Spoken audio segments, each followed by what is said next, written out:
ஒரு அண்ணாமலை வந்து ஒரு 3-4 மாதத்துக்கு முன்னாடி லண்டன் போனதுக்கு அப்புறம் தான் எடப்பாடி உண்மையான எதிர்க்கட்சி தலைவராக செயல்பட ஆரம்பித்தார்.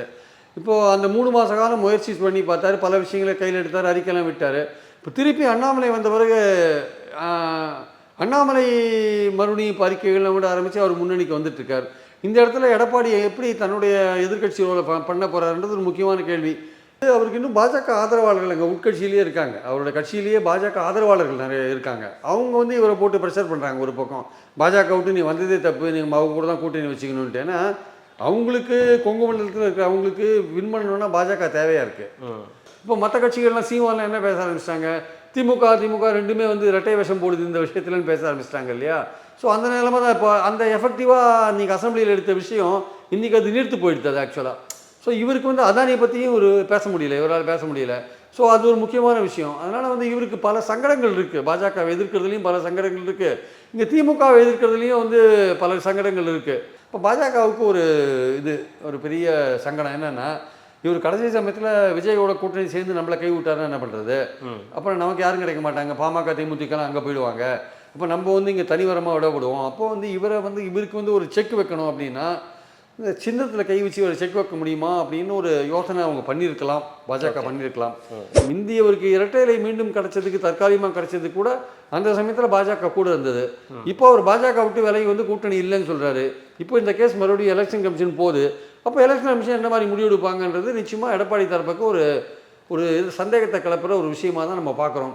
ஸோ அது முக்கியமான விஷயம். அது எப்படி முடிவு எடுக்க போகிறாங்க எலெக்ஷன் கமிஷன்றது பொறுத்து இருந்தால் பார்க்கணும். அது வந்து இப்போது எடப்பாடியோட மனதை உறுத்தி கொண்டிருக்கிற ஒரு விஷயமாக கூட இப்போ இருக்கலாம். அது என்னடா எப்படி பண்ணுறதுன்ட்டு ஒரு 10 பேரையாவது அவர் பேச சொல்லணும். தமிழ்நாட்டு முழுக்க கட்சி எப்படி இருக்குது, நீங்கள் உங்கள் தலைவர்கள் போய் அங்கே கலந்துக்கிறது ஒரு வேறு விஷயம். நீங்கள் வந்து தொண்டர்களை பேச வச்சிங்கன்னா உங்களுக்கு தொண்டர்கள் அவங்க கிரவுண்ட் லெவலில் சுச்சுவேஷனை சொல்லுவாங்க. அதுக்கேற்றபடி நீங்கள் வந்து உங்கள் எதிர்கால பிளானை கூட தீர்மானிக்கலாம் நீங்கள் ஆக்சுவலாக.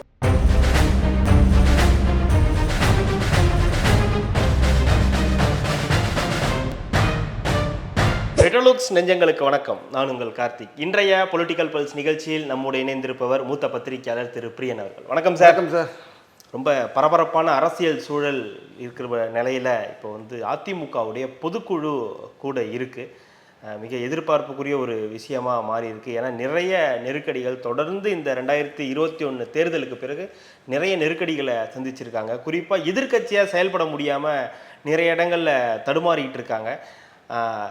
ஏன்னா திமுக வந்து ஒரு எதிர்க்கட்சியாக எப்படி செயல்பட்டுது அப்படின்றத நம்ம பார்த்துருக்கோம். அந்த வரிசையில் அதிமுக எப்படி ஒரு எதிர்க்கட்சியாக செயல்பட போகுது ஒரு 10 வருடத்திற்கு பிறகு அப்படின்றத எதிர்பார்ப்பு இருக்கும்போது அந்த எதிர்பார்ப்பெல்லாம் அவங்களுடைய உட்கட்சி பூசல்லே நிறைய பிரச்சனைகளை சந்தித்ததுனால பெரிய எதிர்க்கட்சியாக செயல்பட முடியாத நிலை இருக்கும்போது இந்த நிலையில் இன்னொரு பொதுக்குழு ஒன்று கூடுது. இந்த பொதுக்குழுவில் என்னென்ன மாதிரியான தீர்மானங்கள், என்ன மாதிரியான விஷயங்களை முன்னெடுக்க போகிறாங்க? ஏன்னா இந்த இன்னும் ஒரு வருட காலம்தான் இருக்குது தேர்தலுக்கு அப்படின்னும் போது புது பிளேயராக விஜய் அவர்கள் உள்ளே வந்திருக்காரு. ஏற்கனவே திமுக கூட்டணியில் விரிசல் பல விஷயங்கள் நடந்துக்கிட்டு இருக்கு அப்படின்ற ஒரு விஷயம் வந்து எடப்பாடி அவர்கள் சொல்லிக்கிட்டு இருக்காரு. என்ன நடக்க போகுது அப்படின்றத சொல்ல முடியுமா சார்? இல்லை, கண்டிப்பாக வந்து ஆனால் எடப்பாடி வந்து பார்த்திங்கன்னா உங்களுக்கு வந்து தொடர்ந்து வந்து மாவட்ட செயலாளர்கள், செயற்குழு உறுப்பினர்கள் ஏதோ ஒரு மீட்டிங்கை போட்டு சந்திச்சுட்டு தான் இருக்கார். அவர் வந்து கட்சியில் வந்து மேலே இருக்கிற முக்கியஸ்தர்கள், எம்எல்ஏக்கள் கூட்டம், செயற்குழு உறுப்பினர்கள் கூட்டம், இல்லை உயர்மட்ட குழு கூட்டம், ஏதோ ஒரு கூட்டத்தை அவர் கூட்டிகிட்டு தான் இருக்கார். இப்போ இந்த பொதுக்குழுன்றது வந்து ஒரு ஃபார்மாலிட்டி தான் ஆக்சுவலாக. வந்து அது நடத்த வேண்டிய ஒரு ஃபார்மாலிட்டி. ஆனால் வந்து ஃபார்மாலிட்டியாக இருந்தால் கூட இந்த கூட்டம் வந்து ஒரு முக்கியமான கூட்டமாக இருக்குதுன்னா, அதிமுகவை பொறுத்த மட்டில் அதிமுக வந்து தன்னையும் பலப்படுத்தி கொண்டு எதிர்காலத்தில் பலமான கூட்டணியை 26ல் அமைக்கணுன்றது தான் இன்றைக்கி வந்து அதிமுக தொண்டர்களுடைய முக்கியமான ஒரு எண்ணமாக இருக்குது ஆக்சுவலாக. அந்த எண்ணத்துக்கு வந்து அந்த எண்ணம் ஈடேறுமா என்பது வந்து அவங்களுக்கு ஒரு சந்தேகமாக இருக்குது. கட்சியோட எதிர்காலத்தை பற்றின ஒரு பெரிய ஒரு கவலை அவங்களுக்கு இருக்குது. ஏன்னா கட்சியை பலப்படுத்துறதுன்னா விலகி போன அல்லது நீக்கப்பட்ட அனைவரையும் சேர்க்க வேண்டும் என்கிற ஒரு பாயிண்ட் இருக்குது. அதில் வந்து எடப்பாடி விட்டே கொடுக்க மாட்டேன்றாரு. அவர் அதில் உறுதியாக இருக்கார். அதனால் அடுத்து வர தேர்தலில் வந்து இந்த மாதிரியான ஒரு பலவீனமான ஒரு அதிமுக வந்து எப்படி தேர்தலை எதிர்கொள்ளும், அதே மாதிரி கட்சி பலவீனமாக இருந்தால் நாளைக்கு வந்து கூட்டணிக்கு வர கட்சிகள் வந்து அதிகமான இடங்களை கேட்டு ப்ரெஷர் பண்ணுவாங்க, அதை எப்படி சமாளிக்கும் போன்ற விஷயங்கள் அப்படிலாம் இருக்கிறதுனால கட்சியை பலப்படுத்தணுன்றது தான் முக்கியமான வேலையாக இருக்குது. இன்றைக்கி வந்து பல இடங்களில் வந்து பாராளுமன்ற தோல்விக்கு அப்புறம் ரொம்ப நாள் கழிச்சு கள ஆய்வு போன்ற விஷயங்கள் கையில் எடுத்திருக்காங்க. போகிற இடத்துல கொஞ்சம் ஆக்டிவாக இருக்காங்கன்னு சொல்ல முடியுமா? இப்போ கொஞ்சம் விஷயங்கள் இல்லை, சுறுசுறுப்பாக அதாவது கள ஆய்வுலாம் போன இடத்துல வந்து பார்த்தீங்கன்னா உங்களுக்கு வந்து அங்கே நிர்வாகிகள் மத்தியில் நிறைய மோதல்கள்லாம் நடக்குது. ஆமாம். அதுக்கு என்ன காரணம்னா 2017லேருந்து 90% இடங்களில் வந்து அதே நிர்வாகிகள் கண்டினியூ பண்ணுறாங்க. ஸோ அந்த நிர்வாகிகளுக்கு எதிரான பல கோஷ்டிகள் வந்திருக்கு. கட்சியும் தொடர்ந்து தோல்வியை தழுவுறதுனால அந்த நிர்வாகிகள் சரியாக வேலை பண்ணலன்னு கீழே இருக்கிற தொண்டர்கள் குறை சொல்கிறாங்க. அதனால் பல மோதல்கள் அங்கே வருது நம்ம பார்க்குறோம். ஸோ அதனால் அடிப்படையில் பார்த்தீங்கன்னா தொண்டர்களுக்கு நீங்கள் உற்சாகம் ஊட்ட வேண்டிய, அவர்களை வந்து செயல்படுத்த அவங்களும் வந்து ஆர்வமாக கட்சி பணியில் ஈடுபடுத்தக்கூடிய ஒரு அளவுக்கு நீங்கள் வந்து கட்சி தலைமை இருக்கணும். அப்போ வந்து இருக்காரா எதிர்கட்சியாக ஃபங்க்ஷன் பண்ணுறாருன்னா நிச்சயமாக வந்து ஒரு அண்ணாமலை வந்து ஒரு 3-4 மாதத்துக்கு முன்னாடி லண்டன் போனதுக்கு அப்புறம் தான் எடப்பாடி உண்மையான எதிர்க்கட்சி தலைவராக செயல்பட ஆரம்பித்தார். இப்போது அந்த 3 மாத காலம் முயற்சி பண்ணி பார்த்தாரு, பல விஷயங்களை கையில் எடுத்தார், அறிக்கையெல்லாம் விட்டார். இப்போ திருப்பி அண்ணாமலை வந்த பிறகு அண்ணாமலை மறுபடியும் இப்போ அறிக்கைகள்லாம் விட ஆரம்பித்து அவர் முன்னணிக்கு வந்துட்டுருக்கார். இந்த இடத்துல எடப்பாடி எப்படி தன்னுடைய எதிர்க்கட்சி ரோலை பண்ண போகிறாருன்றது ஒரு முக்கியமான கேள்வி. அவர் வந்து அசெம்பிளியில் சமீபத்தில் அந்த டங்ஸ்டன் விஷயத்தில் நல்லா தான் பர்ஃபார்ம் பண்ணார். ஆனால் திமுக அது சரியாக பண்ணல. அவர் நல்லா பண்ணான்றதோட திமுக அது சரியாக கவுண்டர் பண்ணலன்றது தான் முக்கியமான விஷயம். ஸோ அவர் வந்து அவர் சொன்ன விஷயங்கள் வந்து மக்கள் மத்தியில் வந்து அவர் கேட்டதில் என்ன தப்பு இருக்குது, 10 மாதம் என்ன பண்ணீங்கன்னு ஒரு விஷயத்தை கேட்டால் அதில் என்ன தப்பு இருக்குன்னா அது நியாயமான விஷயம்னு கூட நிறைய பேர் பொதுமக்களில் சொல்கிறாங்க அப்படின்னு. ஸோ அந்த விஷயங்கள்லாம் வந்து அசெம்பிளியில் நல்லா பண்ணார். அதுக்கப்புறம் வந்து இவரை பொறுத்த மட்டும் பார்த்தீங்கன்னா திமுக கவர்மெண்ட்டை எதிர்த்து இன்னும் தீவிரமாக களமாடணும். திமுகவை பற்றி எந்த விதமான ஒரு ஊழல் குற்றச்சாட்டையும் இவர் சொல்ல மாட்டேன்றார். நீங்கள் பார்த்தீங்கன்னு தெரியும், அதில் வந்து ஏதோ ஒரு தயக்கம் இருக்குது போல் இருக்குது. இப்போ இவரை பற்றியே வந்து திமுக கிட்ட நிறைய விஷயங்கள் இருக்குது. அவங்க ஏதாவது எடுத்து இவரை பயமுறுத்துவாங்களான்னு இவருக்கு வந்து மத்திய அரசை பொறுத்த மட்டும் மாநில அரசை பொறுத்த மட்டும் ரெண்டுமே ஒரு தயக்கம் இருக்குது. அவங்க ஏதாவது என்ஃபோர்ஸ்மெண்ட் அனுப்புவாங்களா மத்திய அரசு, இல்லை இவங்க ஏதாவது ஊழல் கேஸை தோண்டி எடுப்பாங்களா, எதுக்கு வந்து நம்ம எப்படி அரசியல் ரீதியாகவே எடுத்துட்டு போகலாம் அப்படின்னு இப்போ அப்படின்ற எண்ணத்தில் அவர் இருக்கார் போல் இருக்கு. ஆனால் அண்ணாமலைக்கு அப்படி இல்லை. அண்ணாமலை வந்து திமுக வைத்து ஊழல் குற்றச்சாட்டுகள் இப்போ அதானி விஷயத்தை வந்து அண்ணாமலை எடுக்கிற அளவுக்கு பழனிசாமி எடுக்க மாட்டார், பேச மாட்டார். ஏன்னா அவருடைய ஆட்சியில் வந்து தரமற்ற நிலக்கரியை வந்து அதானி இறக்கி அதை கொடுத்து அது ஒரு ஊழல் மாதிரி விஷயங்கள் வெளில இருக்குது. ஸோ அதானி இஷ்யூ நீங்கள் கையில் எடுக்க மாட்டீங்க. இப்போ அது மாதிரிலாம் இருக்கும்போது முக்கியமான விஷயங்கள் பார்த்து நீங்கள் கையில் எடுக்கலைன்னா வச்சுக்கோங்களேன். இன்னுமே அவருக்கு வந்து இந்த உட்கட்சியில் இருக்கக்கூடிய பிரச்சனையே இன்னும் தீரலை அப்படின்னு நம்ம எடுத்துக்கலாம். இல்லை, உட்கட்சியிலேயே வந்து அவருக்கு இன்னும் பாஜக ஆதரவாளர்கள் அங்கே உட்கட்சியிலேயே இருக்காங்க. அவரோட கட்சியிலேயே பாஜக ஆதரவாளர்கள் நிறைய இருக்காங்க. அவங்க வந்து இவரை போட்டு ப்ரெஷர் பண்ணுறாங்க. ஒரு பக்கம் பாஜக விட்டு நீ வந்ததே தப்பு, நீங்கள் அவங்க கூட தான் கூட்டணி வச்சுக்கணுன்ட்டு. ஏன்னா அவங்களுக்கு கொங்கு மண்டலத்தில் இருக்கிற அவங்களுக்கு வின் பண்ணணுன்னா பாஜக தேவையாக இருக்குது. ஆனால் அதே சமயம் ஜெயக்குமாருக்கோ சிவி சண்முகத்துக்கோ கேபி முனுசாமிக்கோ பாஜக தேவையில்லை. பாஜக தேவையில்லாமல் அவங்க வின் பண்ணுறதுக்கான வாய்ப்பு இருக்குது. ஆனால் இங்கே இருக்கிற வேலுமணிக்கோ தங்கமணிக்கோ வேறு கொங்கு மண்டலத்தில் இருக்கிற பலருக்கோ பாஜக இருந்தால் தான் வெற்றி பெற முடியுன்ற ஒரு நிலை இருக்குது. பாஜகவுக்கும் அதிமுக இருந்தால் தான் வெற்றி பெற முடியும்னு ஒரு நிலை இருக்குது. ரெண்டு பேருமே சேர்ந்து 21 தேர்தலில் 75 தொகுதிகள் வாங்கினாங்க தமிழ்நாடு முழுக்க. அது ஒரு முக்கியமான விஷயம். அப்போது தினகரனும் சேர்ந்துருந்தாங்கன்னா ஒரு 90 தொகுதிகள் வரையும் கூட போயிருப்பாங்க. அது சேரலை, அமித்ஷா சொல்லி அவங்க சேரலைன்றது முக்கியமான பாயிண்ட்டு.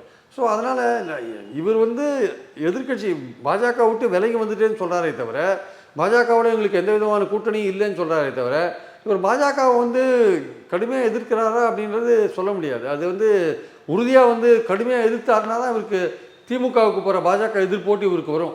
இவர் கடுமையாக இல்லாத ஒரு மாதிரி பட்டும் படாமலும் ஒரு மாதிரி வழவழா குழவழான்னு இருந்தால் வச்சுக்கோங்க, இவருக்கு அந்த பாஜக எதிர்ப்போட்டுகள் இவருக்கு வரத்துக்கான வாய்ப்புகள் இல்லை. அன்றைக்கி பார்த்தீங்கன்னா கனிம வள திருத்த சட்டத்தை தம்பித்துறை ஆதரித்து தான் பேசியிருக்கார். அது திமுகவுக்கு துரைமுருகனுக்கு அன்றைக்கி அது அசம்பிளிக்கில் சொல்லலை. அவர் ஆக்சுவலாக அதுக்கு தெரியலையோ சொல்லலையோ தெரிஞ்சே சொல்லலையோ நமக்கு தெரியாது, சொல்லலை. சொல்லி தான் எடப்பாடி ஆஃப் ஆகிருப்பார் அன்றைக்கி அவர் சட்டத்தை ஆதரிச்சதுனால தான் அந்த ஏழாலாம் விட்டுருக்காங்க. இவங்க சொன்னதையும் அவங்க மத்திய அரசு கேட்கலன்றது வேறு விஷயம். சட்டத்தை ஆதரிச்சது அதிமுகன்றது முக்கியமான விஷயம்.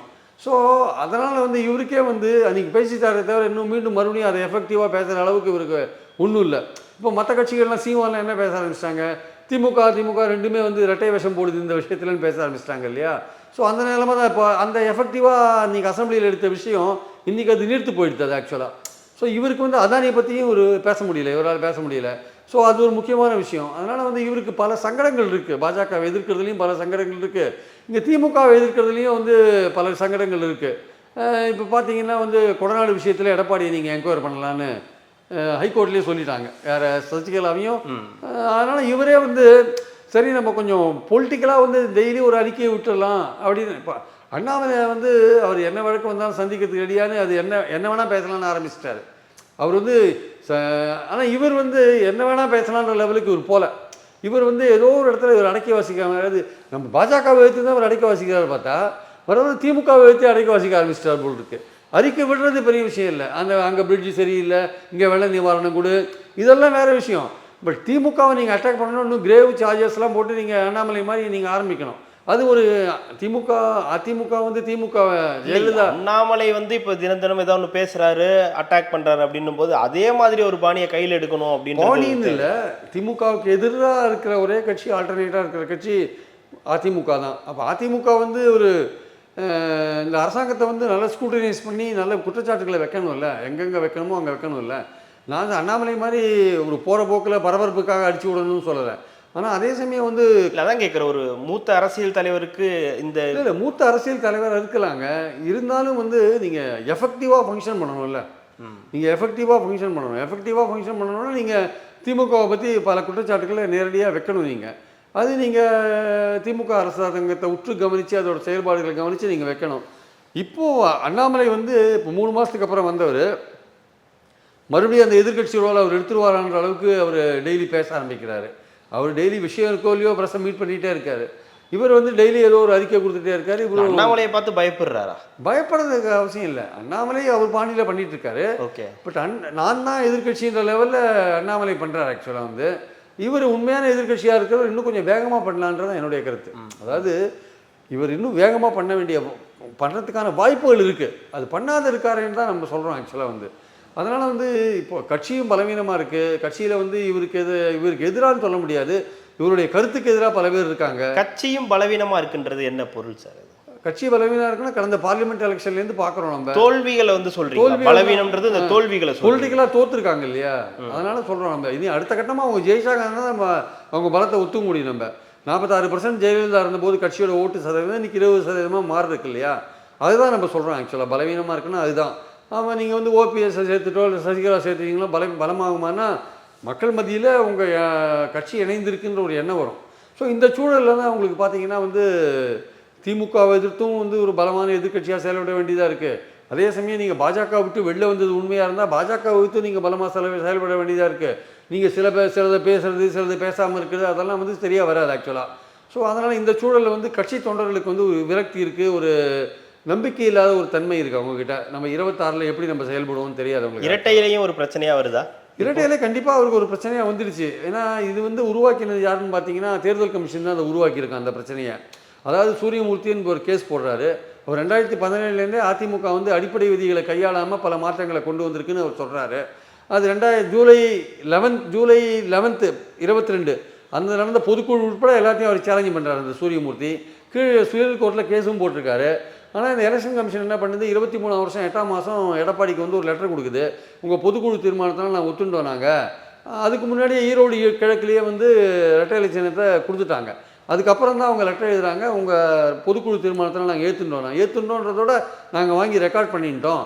இது வந்து சப்ஜெக்ட் டு ஃபியூச்சரில் வேறு ஏதாவது கோர்ட்டு வேறு ஏதாவது ஆர்டர் கொடுத்தாங்கன்னா சப்ஜெக்ட் டு தட் ஆர்டர் அப்படின்னு போட்டு கொடுத்துட்டாங்க.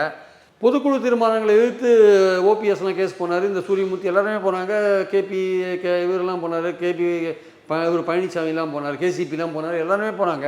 அது ஒரு இடத்துல என்னாச்சுன்னா சுப்ரீம் கோர்ட் என்ன சொல்லிச்சுன்னா பொதுக்குழு தீர்மானங்கள்லாம் செல்லும், ஆனால் இது நாங்கள் கொடுக்குற இந்த தீர்ப்பு வந்து தற்காலிகமான தீர்ப்பு தான், இது சம்மந்தப்பட்ட வழக்கு சிவில் கோர்ட்டில் கீழே இருக்குது, அந்த சிவில் கோர்ட் என்ன முடிவு பண்ணுதோ அதுதான் அப்படின்னு அவங்க சொல்லிட்டாங்க. இப்போ இந்த சூரியமூர்த்தி வந்து இந்த சம்மந்தமாக பலவிதமான பெட்டிஷனை வந்து போடுறார் இவங்களுக்கு எலெக்ஷன் கமிஷனுக்கு. அவங்க பதிலே சொல்ல மாட்டேன்றாங்க. அவங்க வந்து ஒரு பதிலை சொல்லியிருக்கலாம், அதாவது வந்து நாங்கள் 23ஆம் வருஷமே வந்து பொதுக்குழு தீர்மானங்கள்லாம் வாங்கி ஃபைல் பண்ணிவிட்டு ஏற்றுட்டோம், இதுக்கப்புறம் சிவில் கோர்ட்டில் ஏதாவது ஆர்டர் வந்ததுன்னா சிவில் இது கேஸில் ஏதாவது ஆர்டர் வந்ததுன்னா அப்போ நாங்கள் அப்டேட் பண்ணுவோம் அப்படின்னு பதில் சொல்லியிருக்கலாம். அவங்க எதுவுமே பதில் சொல்லலை. உடனே ஒரு ஹைகோர்ட்டுக்கு போகிறாரு. ஹைகோர்ட்டில் விசாரிக்கிற 2 ஜட்ஜி என்ன சொல்கிறாங்க, ஏன் நீங்கள் பதிலே சொல்லாதிருக்கீங்க சூரியமூர்த்திக்கு, அவர் கேள்விக்கு ஏன் பதில் சொல்ல, நீங்கள் வந்து அவர் ரெட்டையிலையை முடக்க சொல்கிறாரு. ஏன் ரெட்டையிலையை முடக்க சொல்கிறாருன்னா வந்து ஹைகோர்ட்டு சுப்ரீம் கோர்ட் உட்பட எல்லாருமே வந்து தற்காலிகமாக தான் உங்களுக்கு கொடுத்துருக்காங்க சப்ஜெக்ட் டு சிவில் சூட்டோட முடிவு படி தான் கொடுத்துருக்காங்க. அதனால் வந்து சிவில் சூட் முடிவு தெரிகிற வரையும் முடக்கணும்னு சொல்லியிருக்காங்க. நீங்கள் அவருக்கு ஏன் பதில் கொடுக்கல இத்தனை நாள் சூரியமூர்த்திக்கு, அதனால் நீங்கள் உடனே வந்து நீங்கள் ஏடிஎம்கே தரப்புலேருந்து பதில் வாங்கி எல்லாத்தையும் பதில் வாங்கி கொடுங்க அப்படின்னு அவங்க சொல்கிறாங்க. அந்த சமயத்தில் ஓபிஎஸோட வழக்கறிஞர் அரவிந்த் பாண்டியன் என்ன சொல்கிறாரு, நாங்களும் சிவில் சூட் போட்டிருக்கோம், எங்கள் கருத்தையும் இதில் கேட்கணும்னு சொல்லவே தான் இந்த கேஸுக்கு புது லைஃப் வருது. அவங்க வந்து எலெக்ஷன் கமிஷன் வந்து நாங்கள் 23 முடிவு எடுத்துட்டோம், நாங்கள் வந்து அதை வந்து இவருக்கு சூரியமூர்த்திக்கு இன்ஃபார்ம் பண்ணிடுறோம் அப்படின்னு சொல்லிட்டு கேஸை முடிச்சு வச்சுருக்கலாம். இவங்க வந்து இல்லைங்க, இவங்க வந்து அந்த விஷயத்தை அங்கே சொல்லாமல் நாங்கள் வந்து ஏடிஎம் கேட்ட கருத்தெல்லாம் கேட்டு வாங்கி மறுபடியும் அவருக்கு பதில் சொல்கிறோன்னு சொன்னதுனால, அப்போ நீங்கள் அவங்ககிட்ட வாங்கும்போது இவங்ககிட்டலாம் வாங்குங்கன்னு சொல்லும்போது அப்போ ரெட்டலைக்கு மறுபடியும் ஒரு ஆபத்து வருமா அப்படின்ற ஒரு கேள்வி. ஒரு சூரியமூர்த்தி என்ன சொல்கிறாரு, அது முடக்கணுன்றாரு. ஓபிஎஸ் அவர் கேஸும் பெண்டிங்காக இருக்குது சிவில் சீட்டில். ஆனால் அவர் முடக்கணும்னு அவர் சொல்லலை. ஏன்னா அவர் முடக்கணும்னு சொன்னால் தொண்டர்கள் வந்து அவர் மேலே கோச்சிப்பாங்கன்ட்டு கட்சி சின்னத்தையே முடக்க சொல்கிறாருன்ட்டு அவர் அதை சொல்லாமல் என்னன்றாரு, என்ன நீக்க நிறுத்தி செல்லாதுன்ற விஷயத்தில் அவர் போகிறார். இப்போது எலெக்ஷன் கமிஷனில் போய் அவர் என்ன சொல்ல போகிறாரு தெரியாது. முடக்கிறதுக்கு வந்து இப்போது இந்த சூழலில் ஒரு விஷயம் என்னென்னா, இந்த பாஜக விட்டு விலகி இருக்கார். முந்தி அவருக்கு வந்து ஆர்டர் எல்லாமே பாஜகவோட நெருக்கமாக இருந்தபோது எடப்பாடிக்கு கிடைச்ச ஆதரவான விஷயங்கள், எங்கள் எலெக்ஷன் கமிஷனில் கிடைச்ச விஷயங்கள்லாம் ஆதரவான விஷயங்கள். அவருக்கு இது அவரோட பொதுக்குழு தீர்மானங்களை ஒத்துனது, அவருக்கு டெம்பரரியாக கொடுத்தது எல்லாமே. ஆனால் இப்போ வந்து பாஜக விட்டு விலகி இருக்கார். இனிமேல் பாஜகவோட கூட்டணி கிடையாதுன்னு சொல்கிறார். இப்போ பாஜகவுக்கு ஒரு பெரிய சங்கடம் என்னென்னா, இவர் கடைசி சமயத்தில் விஜயோட கூட்டணி சேர்ந்து நம்மளை கை விட்டாருன்னா என்ன பண்ணுறது? அப்புறம் நமக்கு யாரும் கிடைக்க மாட்டாங்க, பாமக தேமுதிகலாம் அங்கே போயிடுவாங்க. இப்போ நம்ம வந்து இங்கே தனிவரமாக விடப்படுவோம். அப்போது வந்து இவருக்கு வந்து ஒரு செக் வைக்கணும் அப்படின்னா இந்த சின்னத்தில் கை வச்சு ஒரு செக் வைக்க முடியுமா அப்படின்னு ஒரு யோசனை அவங்க பண்ணியிருக்கலாம், பாஜக பண்ணியிருக்கலாம்.